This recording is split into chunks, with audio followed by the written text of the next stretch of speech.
I know. I really shouldn't be listening, but we've been over this. I'm bored, remember? They're loud.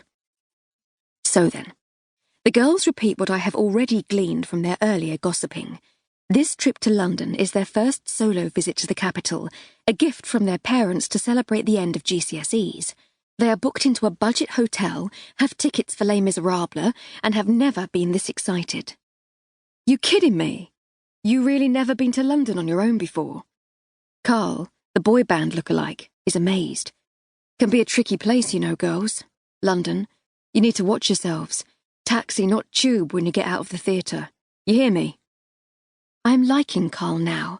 He's recommending shops and market stalls, also a club where he says they will be safe if they fancy some decent music and dancing after the show. He's writing down the name on a piece of paper for them. Knows the bouncer. Mention my name, okay?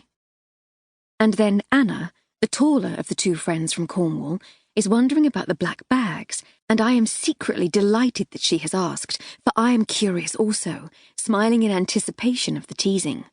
Boys, so disorganized. What do you like, eh? But no. The two young men have just got out of prison. The black bags contain their personal effects. I can actually hear myself swallowing then, a rush of fluid suddenly filling the back of my throat, and my pulse now unwelcome percussion in my ear. The pause button is pressed, but not for long enough. Much too quickly, the girls are regrouping. You having us on? No, the boys are not having them on. They have decided to be straight with people, have made their mistakes and paid their dues, but refuse to be ashamed. Cards on the table, girls. Carl has served a sentence at Exeter Prison for assault, Anthony for theft. Carl was merely sticking up for a friend, you understand, and, hand on heart, would do the same again. His friend was being picked on in a bar, and he hates bullying. Me, I am struggling with the paradox, bullying versus assault, and do we really lock people up for minor altercations?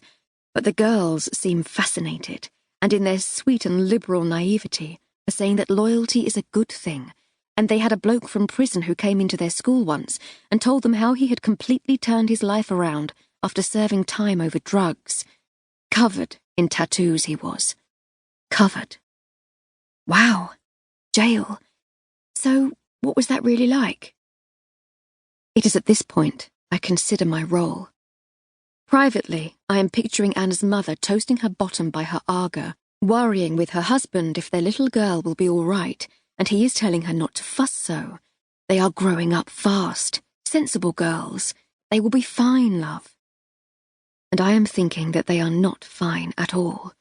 For Carl is now thinking that the safest thing for the girls would be to have someone who knows London well chaperoning them during their visit. Carl and Anthony are going to stay with friends in Vauxhall and fancy a big night to celebrate their release. How about they meet the girls after the theatre and try the club together? This is when I decide that I need to phone the girls' parents. They have named their hamlet.